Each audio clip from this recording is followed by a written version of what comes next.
The coronavirus pandemic has rocked the black and brown community, and it is, of course, still far from over. That's why one local church on Detroit's west side is trying to help those affected by any means necessary. The pastor of Greater Emmanuel Institutional Church of God in Christ tells Local 4's Larry Spruill he wants his church to be the light to the community in this very dark time.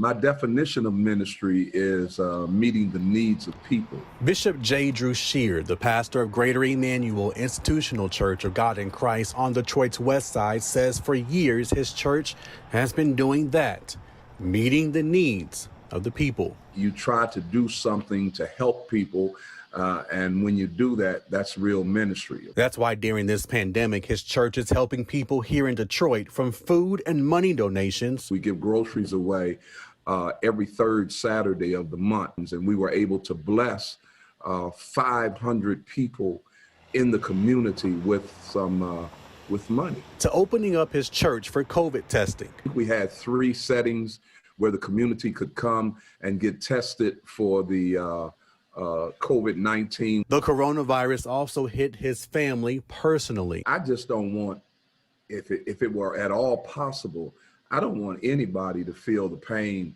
that I felt. That pain Bishop is talking about is when he lost his mother to the coronavirus this past summer. I talked to Bishop just days after her death. You know your parents can't live forever, but you just don't expect them to exit at something like this. Bishop Sheard says his father beat the virus, but losing his mother was tough. The loss of my mother was absolutely devastating.